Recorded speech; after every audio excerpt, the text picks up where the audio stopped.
But let me clarify a number of issues, especially for the benefit of Nigerians and our stakeholders. There have been a kind of campaign by some quick fix contractors and some elements, within, who do not wish us well, who want us to continue with the old order. But we can't continue to do the same thing over and over and expect a different result. The truth is that our routes are not good. The truth is that the past government earmarked a number of routes which Mr. President inherited. Close to, it's about 18,897 kilometers of road, totaling 14 trillions.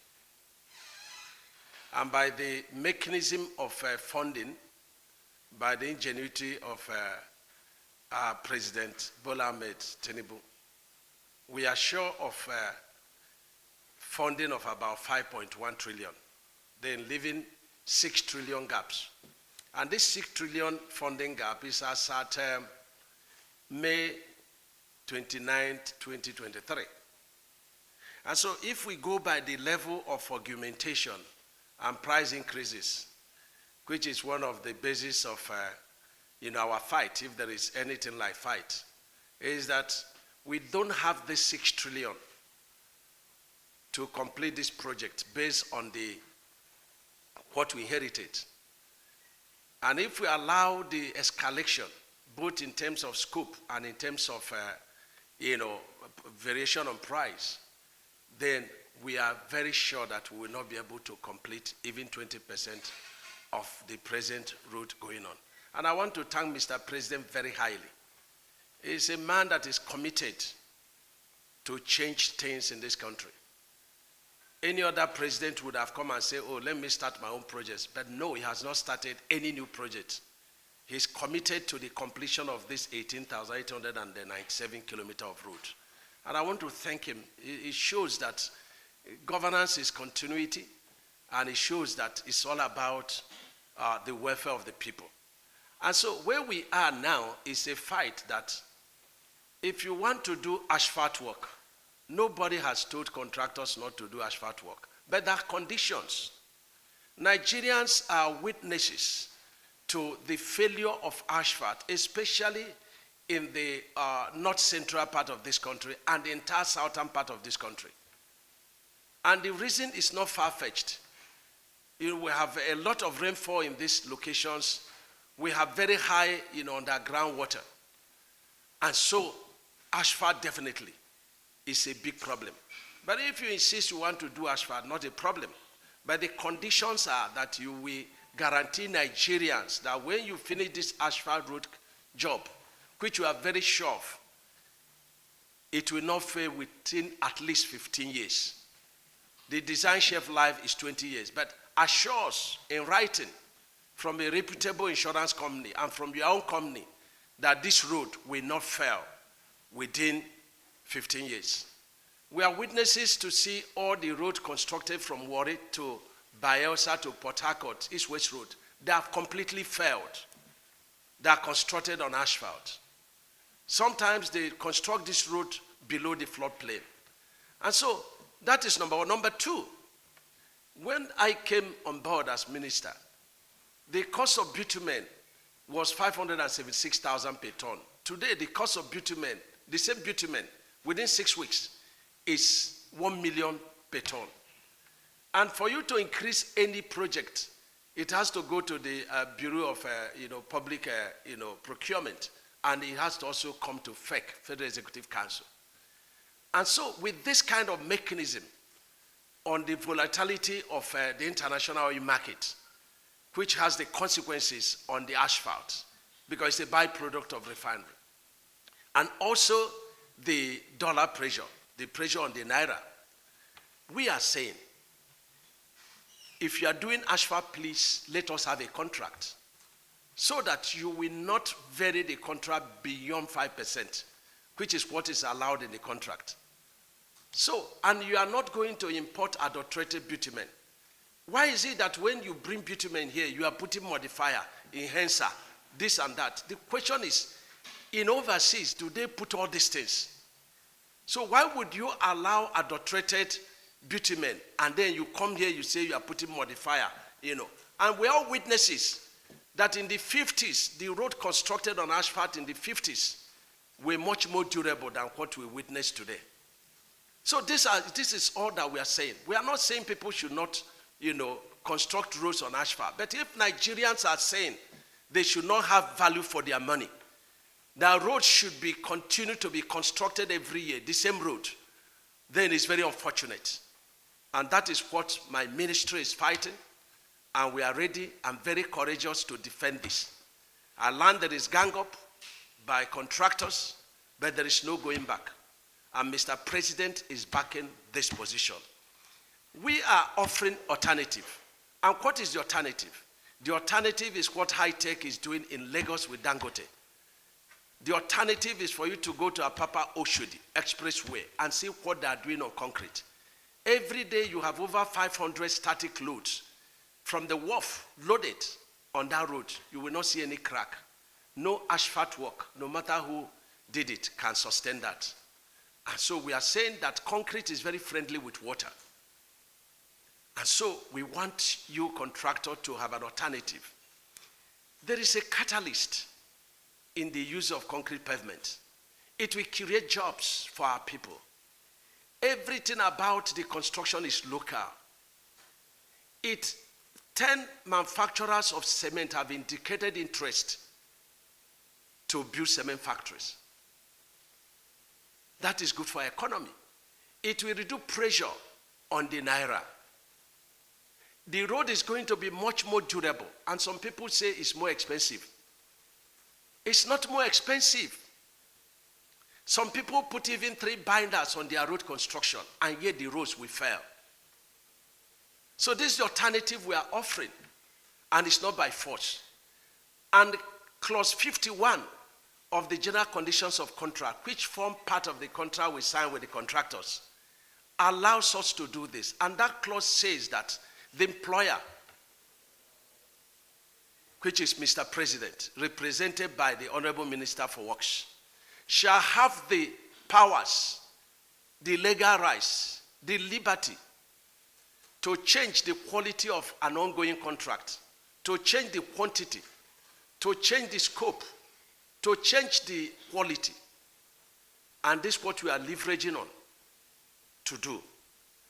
And I want Nigerians to support that our roads should be constructed on concrete. And of course, it's going to bring a lot of our local contractors to come and compete and create jobs and reduce capital flight. There is no amount of gang up within and outside that is going to change this.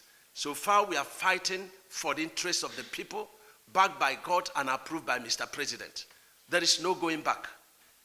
I need the support of Nigerians on this renewed hope on our road sector. If you go from here to Lokoja, to Benin, to Warri, there are no roads. You see queues by tanker drivers. I got a warning letter from Nupeng threatening to down, their services if the roads in Warri, Benin, Port Harcourt are not fixed. We have directed the contractors to go and start meaningful work. After 14 days, as allowed in the contract, any contractor that fails to be on site doing permanent work will have his contract terminated. That's what the law says.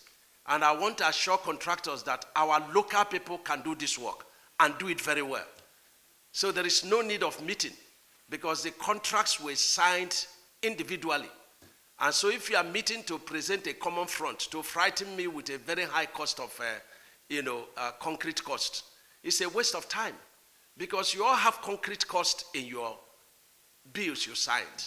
So what I do is to come and combine your concrete cost and your reinforcement cost and give you a cost for placement. And that's what the contract allows. I want Nigerians to understand what is going on, and I won't stop shouting this. There is no secrecy It is taxpayers' money, and Mr. President wants to reset this country. He wants to make a difference. And you know that road is everything in this country. It reduces kidnapping. It creates jobs. It creates economic activities. It increases the GDP of the country and that of the states. It helps in agriculture, in education, everything. If you cannot interact, then there is no growth. And so this is very important. And we are going to do everything to get this done. And let me also announce to Nigerians that Mr. President is a listening president. All the intervention we requested in our East-West Road, in Benin, Sapele Road, in Lokoja, in Shandam, Lafia, a bridge that got broken, in the two bridges in Enugu that got broken, in Owerri on the Onisha Road that got broken at 2 points, the Third Mainland Bridge resurfacing, and the underdeck work.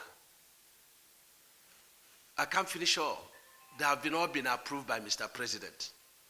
So we have set up task force in all the locations where this approval were made by Mr. President to ensure that within 3 months we conclude all that is needed based on the approval.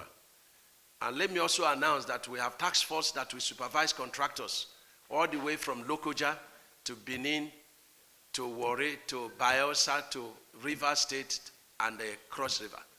And we are going to also do the same thing as the time goes on.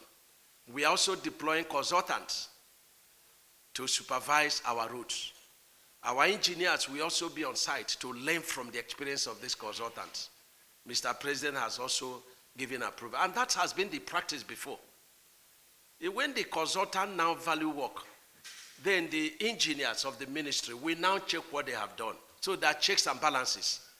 You cannot originate the work, do the BEME, do the drawing, be the supervisor, prepare bill of quantities, and then give approval. There must be checks and balances. We have to bring the private sector into our road sector. In the task force we set up, we also included journalists, so that journalists will see what we are doing. All cars must be face up, and that is what the timing requires. That's what Renewed Hope Agenda requires. These are all that I discussed with Mr. President, and I got approvals. And I need to also warn contractors. There are some contractors that have 20 jobs, and they have 2 equipment on site.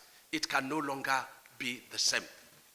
We have minimum requirement of equipment on site for a particular work. And if you don't have it, you will leave the site. Nobody can hold this country to ransom. Nobody. Our local contractors are advised to wake up. I did it in Ebonyi State. Every civil servant became an engineer. Our stakeholders became an engineer. We can do it again and again and again. But we welcome our expatriate contractors. We want them to respect us, to respect our culture. Because what is being done here cannot be done outside this country. They have to respect us. They have to respect the culture of this country. They have to respect the laws of the country. Many of the contractors that an NMPC paid have not gone to site. Some got 33 billion. They have not been to site. And I want the stakeholders to know that it's about our country. It's about our children. And this is very important.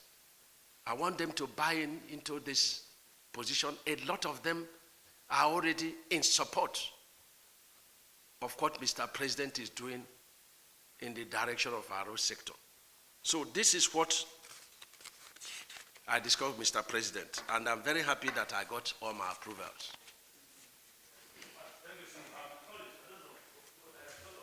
No, if you have questions that are also fighting me, who are also benefiting from the system, and that is the greatest problem we have, and they are just pretending. And I will flush those elements out and send them to ICPC to handle them, because nobody can hold this country to ransom. So I'm giving them the last chance to conform to what we help Mr. President to reset the country. So this is the distance. And then we are also leveraging on the contracts we signed. It's 14 days we are going to give notice. I've had more than 10 different meetings with contractors where we discuss this. We developed the design. We even developed the cost of doing concrete from the first principle. How much is cement? And the cement factories, the Dangote, the Bua, they have agreed to give special discount to our contractors who are going to engage on concrete roof pavement. And many contractors are already doing it. Not all the contractors are in this gang up. Many contractors have come to sign addendum doing the road pavement. Those who are meeting are going to be losers. And before them, they will see that we do the job and we will do it very well. Yes?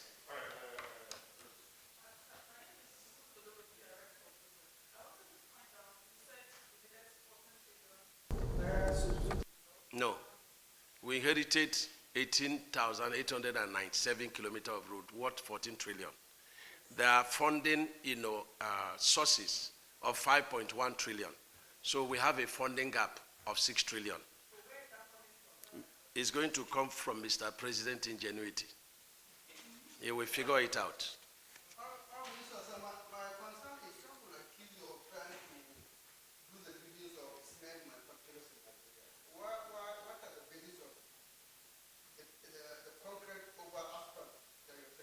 You are just asking a question for you have, it's a premeditated mind. Because I have explained myself here, and I've told you that asphalt inflection is on a geometrical progression, whereas that of, what is it called, concrete is on arithmetical progression. And there are so many advantages. We should grow our economy. Why do we need to import bitumen when everything we have is local? And there are a lot of advantages. What is my risk? Okay, even if taking it for that, I want to increase the local production of cement. Is it not growing the economy? Is it not what you are saying? Is it not what the economics principles are talking about? Why do you import when you can leverage on what you have? So what is the growing this thing of cement this thing? Sometimes people just look at the dark side of it without this thing. Okay. We are not saying that there should be no asphalt, but asphalt, agree with us that your variation is going to be limited to 5% throughout the life of your project. That's all we are saying. And you guarantee that when you build this project, you are a very good contractor. You guarantee that it will last 15 years. And let me tell you something. In an international bidding document, and of course local one, if you're a contractor and you have a contract, the bidding document requires that you have gone to site. You've satisfied yourself with the conditions of the site. The geotechnical condition, the physical condition, the flood level, everything about that. You've made yourself properly acquainted. And if there are things that you observe that were not there, you have to bid for it in the distance. And these are part of the technical and commercial evaluation. So people get to site and say, oh, the site condition have changed. And they begin to increase the price of this. It will not happen under me. It's your responsibility to have checked and even use your big company, as you quoted, to check the soil condition and so on and so forth.